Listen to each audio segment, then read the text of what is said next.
And good morning. Thanks for tuning in to another watch list brought to you by FTX. If you don't have an FTX account, then feel free to use the link in the description below and you'll receive 10% off your trading fees. Okay, let's have a look at Bitcoin. Actually, first things first, let's talk about our new Discord community. If you haven't joined, then it's now open to the public. So even if you're not a paying subscriber, then you can now join our Discord community. We do have some free channels in there, and yeah, you'll have access to all of us answering any questions that you have. So if you do need the link, I sent out an email yesterday. There's a link in that email, and I believe soon we'll be putting the link in the description below. So not too much out there at this stage for me. It's more waiting on pullbacks on these higher time frames. We did see a huge sell-off on Bitcoin on Friday. It was pretty funny actually. This weekly chart I was talking about in the newsletter that at the time of writing, I think Bitcoin was down 0.8% or something for the entire week, and that was on Friday. And then what do you know? Friday night we dropped and ended up closing the weekly candle at down 9.11%, which is quite a big drop. Let's have a look at the daily.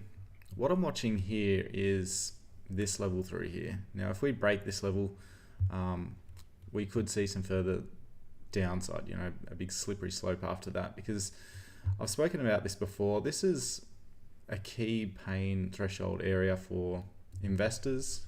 On-chain data shows that, and for the Bitcoin miners as well. So their break-even point is around this area. So if Bitcoin price does dip below that, then you know the miners will be underwater and it just won't be a profitable thing for most miners to do. So that will be a very interesting point if we do see further selling off down to that point. But at this stage, we do have a nice daily trend on Bitcoin. We've seen a drop, a pullback, another drop. Waiting for a pullback now. Bit of a level through here. I could probably delete that. That was just for this previous low. If we throw this one in through there, that's where I'll be watching for a higher time frame pullback on Bitcoin off that level. If we do see that, I'll definitely want to know about it. Let's have a look lower. Nothing really there on the 4 hour, and it just gets choppy the lower that we go,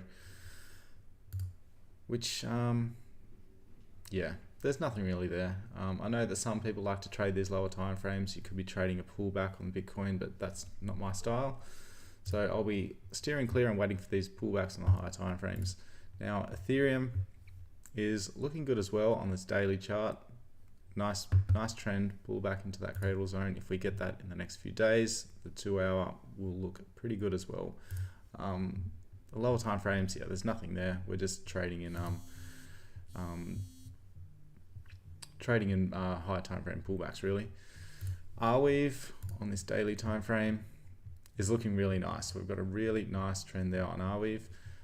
It's the 12 hour I think I was watching. Yeah, so the 12 hour goes from high to low, so it's the 16.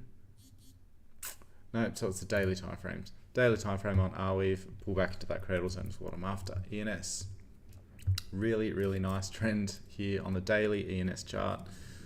We can have a look lower at the 12. You know, we do have a trend there. The MACD is looking good as well.